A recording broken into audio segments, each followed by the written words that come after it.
देखा कि सॉइल में जितने भी माइक्रो ऑर्गेनिज़्म थे वो माइक्रोबियल फ्लोरा थे, मतलब सॉइल के लिए बेनिफिशियल थे क्योंकि वो कंपाउंड्स को एलिमेंट्स में ट्रांसफॉर्म कर रहे थे।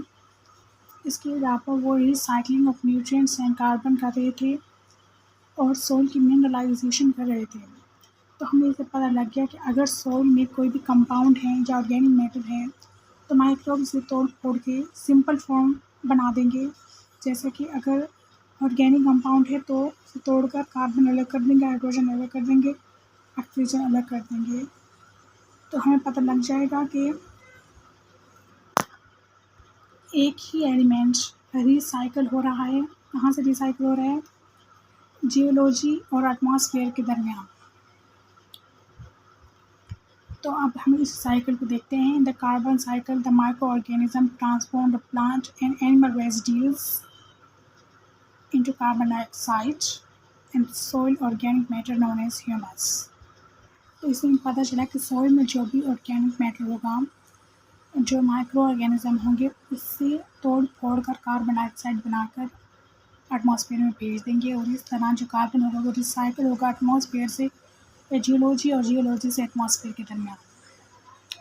फिर पढ़ती में in the carbon cycle the micro organism transform the plant and animal residues into carbon dioxide और बाकी remaining soil organic matter known as humus which improves the fertility of the soil। तो इसमें होता क्या है कि जो भी लिविंग बॉडी होती है, जैसा कि ये प्राइमरी कंज्यूमर है, ये प्राइमरी कंज्यूमर जैसे कि रैबिट है वो प्लांट्स, एल्गी, एसियाना बैक्टीरिया को खाता है पहले स्टेप में, और इसी प्राइमरी कंज्यूमर को फिर हाई लेवल कंज्यूमर खा लेता है जैसे कि लाइम।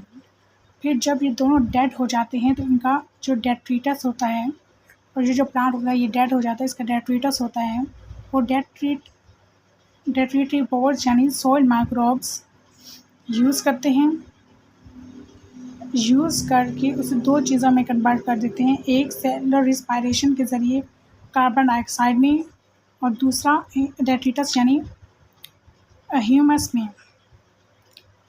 और जब सेलुलर रिस्पायरेशन के ज़रिए हवा में कार्बन डाइऑक्साइड जाती है और कार्बन डाइऑक्साइड एटमॉस्फेयर से फोटोसिंथेसिस के ज़रिए दोबारा प्लांट्स के पास आ जाती है। और सम टाइम्स ऐसा होता है कि जो डेट्रीटस या फिर डेड ऑर्गेनिक मैटर या फिर प्लांट्स की जो वुड है और जो फॉसिल फ्यूल्स हैं उन्हें हम बर्न करके जब बर्निंग करते हैं तो हवा में कार्बन डाइऑक्साइड चली जाती है, क्योंकि हमें पता है कि वुड जो होती है वो कार्बन होती है और जब कार्बन को जलाया जाता है तो कार्बन ऑक्सीजन के साथ मिलकर स्मोक बनाती है, ऐश बनाती है और हवा में कार्बन डाइऑक्साइड रिलीज़ करती है। और इस तरह कार्बन डाइऑक्साइड फोटोसिंथेसिस के ज़रिए जियोलॉजी में आती है और जियोलॉजी में से बर्निंग के ज़रिए या फिर सेलुलर रिस्पायरेशन के ज़रिए हवा में चली जाती है। तो ये साइकिल होता रहता है। It's all about carbon cycle. Note करना है कि जो ह्यूमस बनता है वो इम्प्रूव करता है water holding capacity of soil and also improves the fertility of soil. And humus also supplies the nutrients to plants.